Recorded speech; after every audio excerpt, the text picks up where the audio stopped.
Yes, bana, karibu mtazamaji wetu wa Kivumbi TV, karibu katika medali za kimichezo, karibu uweze kupata habari mbalimbali zilizotukuka, karibu ili uweze kuhabarika, ili wa kwanza kabisa kuweza kuhabarika, bonyeza neno subscribe, maneno ambayo yako chini ya video hii, kisha bonyeza alama ya kengele. Na hii leo bana, tuko na mzee wa data Ramadhani Mbwaduke. Ramadhani. Kwema kaka? Mimi niko vizuri, namshukuru Mwenyezi Mungu, na mimi nao uko vizuri. Mimi namshukuru Allah. Karibu sana. Shukran. Ramadhani, moja kwa moja tunakwenda kuizungumzia mechi ya kimataifa, mechi ambayo imani kubwa kwa mashabiki na wanachama wa Young Africans dhidi ya Silver Strikers. Utakuwa ni mchezo wa namna gani kiujumla, na unamuona Yanga akienda kupata matokeo ya namna gani kule away, kwa sababu wengi wanabeza timu ngeni hizi ambazo zinakuwa hazina majina, hususa katika mashindano ya kimataifa. Utakuwa ni mchezo wa namna gani? Tuna imani ya kwamba details zote na data zote ziko kwako. Labda tuanzie hapa kwenye mchezo huu, Yanga dhidi ya Silver Strikers. Jambo la kwanza kwa kuanzia ni kwamba mpira wa miguu haunaga hivyo. Mpira wa miguu ni mpaka mechi ichezwe.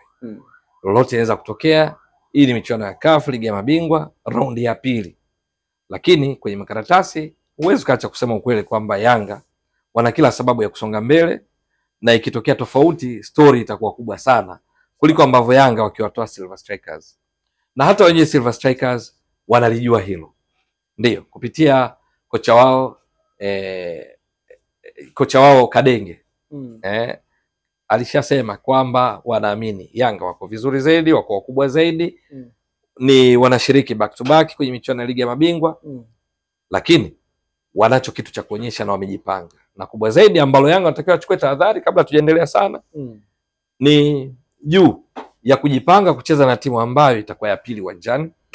Kwa maana kwamba inabaki sana nyuma, inafanya kile kitu tunaita kuzuia kwa low block, kuzuia kutokea chini, alafu ashambulie kwa kushtukiza, kwa sababu wanao watu wenye kasi. Lakini ukiondoa hilo, Yanga wanapaswa kukabiliana na adui mkubwa mmoja wa timu inapokuwa inacheza dhidi ya timu inaonekana ni underdog. Inaitwa complacence, kujiamini kupitiliza. Wakifanyia kazi hayo, sioni Yanga kuzuiwa na Silver Strikers, kwa sababu iko hivi, Yanga kwenye michuano hii ya Ligi ya Mabingwa shakuwa wazoefu sasa. Wanashiriki back to back katika michuano ya CAF. Kuanzia 2022-23 wakafika finali kombe la shirikisho. 23-24 robo finali Ligi ya Mabingwa. Msimu uliomalizika wamefika hatua ya makundi Ligi ya Mabingwa. Silver Strikers hawajawahi kufika hatua ya makundi ya michuano ya CAF kwa misimu mitano kama taratibu za CAF zinavyosema, ili waingie katika walau orodha ya klabu bora. Yanga ni ya 9 kwa ubora hivi sasa. Silver Strikers hawamo kabisa. Yanga ni mabingwa ligi kuu Tanzania bara back to back mara 4 mfululizo. Silver Strikers wao ni mabingwa katika ligi kuu ya Malawi msimu uliomalizika wa 2024. Ligi ambayo katika orodha ya ligi bora barani Afrika haimo ligi kuu ya Malawi, kwa sababu haijawahi kutoa timu walau moja kushiriki hatua ya makundi Ligi ya Mabingwa wala kombe la shirikisho. Kwa hiyo kwa kuangalia hivyo, unaona kwamba kwenye makaratasi Yanga bado uko juu. Ukienda mchezaji mmoja mmoja, Yanga wako juu zaidi. Performance kwenye ligi husika, Silver Strikers wametoa ubingwa msimu wa 2024. Wao wanafuata kalenda hii Sasa hivi ligi inaendelea, wao kwa nafasi ya 3, washacheza mechi 18. Ndio. Katika mechi 18 wana pointi 36 badala ya kuwa na pointi 54. Kwa unaona performance ni around 66.66, around 67. Lakini Yanga wao kwenye msimu uliopita, kwa mfano uliomalizika, wametoa ubingwa wakiwa na pointi 82 kati ya 90, ni performance ya 91. Silver Strikers kwenye ligi kuu ya Malawi hiyo hiyo yenye mechi 30, ligi ambayo kwa viwango ukilinganisha na Yanga ni dhaifu, walimaliza wakiwa hawana rekodi ya kutisha kulinganisha na Yanga. Hata mabao walifunga, mabao waliofunga, ukiangalia mabao waliruhusu mabao 17. Of course ndio timu yenye ukuta imara, lakini Yanga kwenye ligi yake wameruhusu mabao 10, ambayo ndio ligi bora. In short, kwenye small details nyingi ukiangalia, Yanga wako juu. Hata namna walivyofika hii raundi ya pili ya awali kwa nia kufuza hatua ya makundi. Sababu mshindi wa jumla katika mechi hizi mbili kule Malawi na hapa Tanzania ndio ataenda hatua ya makundi moja kwa moja. Wao wamecheza na El Gecko Plus ya Madagascar. El Gecko Plus inatoka katika ligi ambayo haimo katika orodha ya ligi bora, kwa sababu nilizotoka kuzieleza kwenye misimu mitano kama utaratibu wa CAF. Hakuna timu kutoka Madagascar imewahi kufuzu hatua ya makundi Ligi ya Mabingwa au kombe la shirikisho. Lakini hata El Gecko Plus hawamo katika orodha ya klabu bora barani Afrika kwa mujibu wa CAF kwa sababu hawajawahi kufuzu hatua ya makundi. Wamecheza na Silver Strikers, wamekutana wote, hawana wasifu wa kutisha. Walipocheza kule Madagascar, mechi imeisha 1-1. Walipocheza Malawi, mechi imeisha 0-0. Kwa hiyo wamenufaika na faida ya bao la ugenini. Maana ni sare. Yanga wamepiga Wydad 5-0, timu ambayo inatoka katika ligi namba 7 kwa ubora barani Afrika wakati msimu ukiingia. Bado usisitizo kwenye makaratasi. Lakini pia kwenye coaching staffs, Yanga wanaye kocha Romain Folz, ametoa kijiti cha Hamdi Meludi, lakini karibuni wametambulisha Patrick Mabedi ambaye ni raia wa Malawi, ni mwanasoka wa zamani wa Malawi, amecheza ligi ya Malawi, amecheza ligi ya Afrika Kusini, amefundisha timu ya taifa Malawi, amefundisha klabu kadhaa za Malawi, klabu za Afrika Kusini, kwamba ile dhana ya mwenye nacho ongezewa. Yani Yanga umeona imetaja vitu vingi, Yanga wako juu dhidi ya Silver Strikers ambao ni wenyewe wanajiita mabankers, ni timu ya benki kuu ya Malawi. Zadata, huu ni mchezo ambao Yanga wanakwenda kucheza away. Ndio. Unaitazama vipi Yanga ambayo inacheza away hususa kwenye hatua hizi za awali na kuelekea mchezo huu dhidi ya Silver Strikers? Utakuwa ni mchezo wa namna gani? Kwa namna ninavyoona ndio nimetoka kuzungumza awali. Ni mchezo ambao matarajio ni kuona Silver Strikers wakibaki nyuma zaidi wakiwa timu ya pili kushambulia kwa kushtukiza. Sababu ashasema kocha wao ambaye huyu kocha ndo hapa nilikuwa najielezea coaching staffs. Wamemwazima. Haijulikani kama baada ya michuano ya CAF iwe wametoka, wamefika mwisho finali, ataendelea kwa kocha Silver Strikers ya Malawi. Sababu wakati Yanga wanamleta na Patrick Mabedi ambaye nasema mwenye nacho ongezewa kwa sababu wana vitu vingi Yanga, alafu anaongezewa na kocha ambaye anajua small details, taarifa ndogo ndogo katika ligi kuu ya Malawi na timu ya Silver Strikers.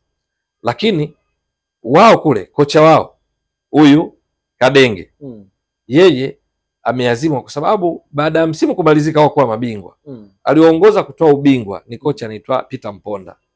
Wamemalizana, wameachana. Akaingia kocha anaitwa Peter Mgangirwa.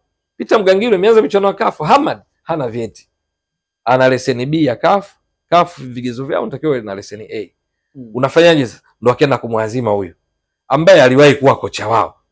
Sishanielewa vizuri. Aliwahi kuwaongoza kabla kuingia uwe Peter Mponda, alafu akaja Peter Mgangirwa. Sasa ndo wamemrudia tena please kwa sababu yeye ana leseni, ana sifa zote za CAF.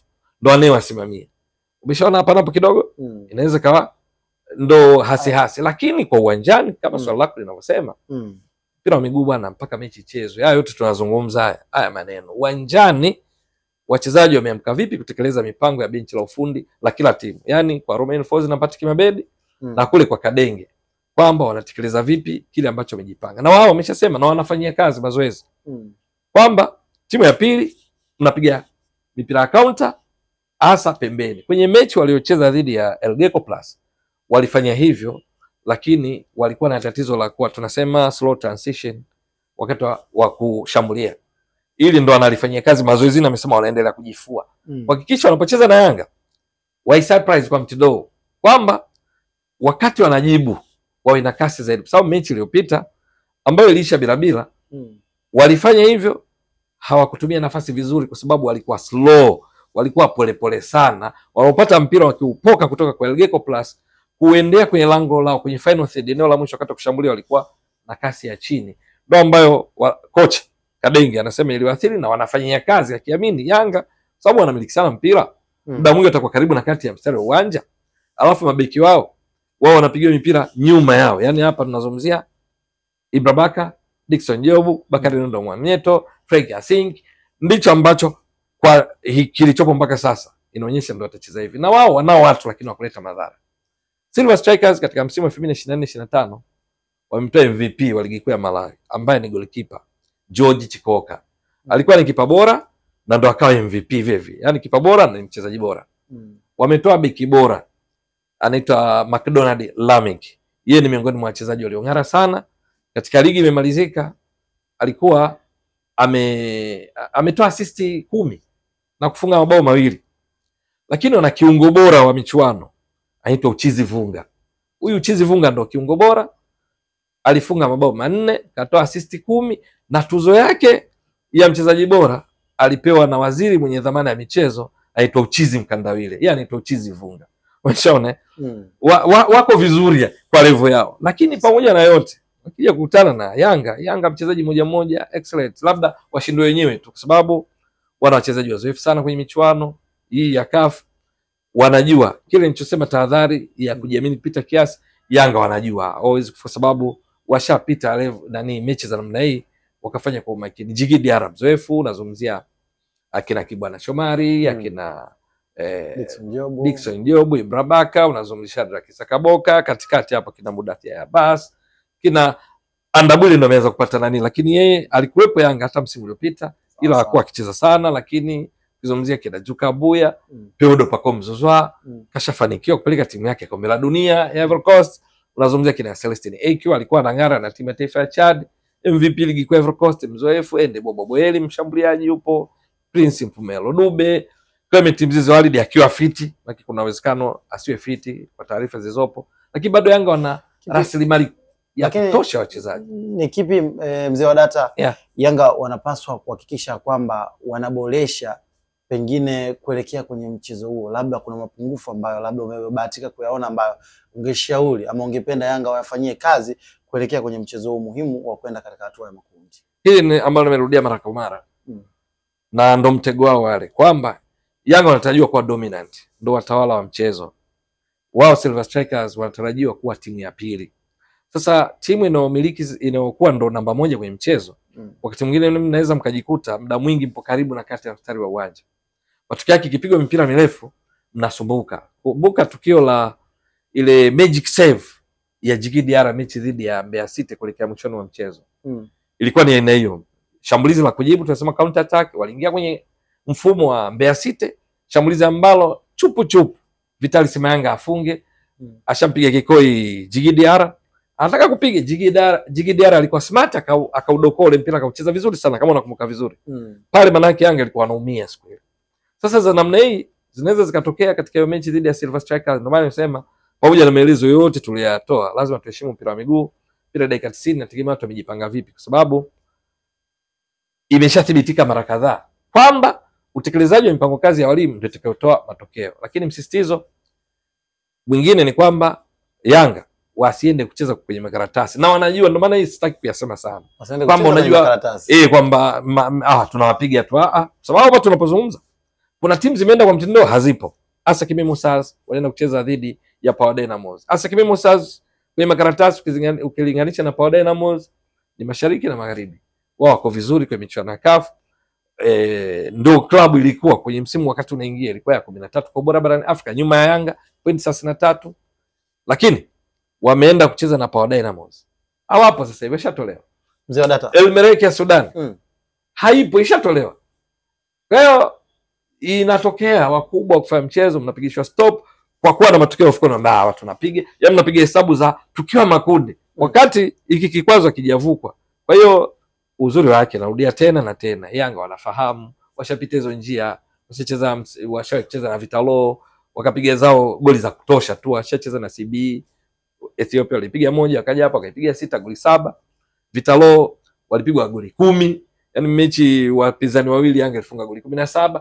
Inafahamu. Naamini haitakuwa kikwazo Silver Strikers, ingawa tunaheshimu mpira wa miguu.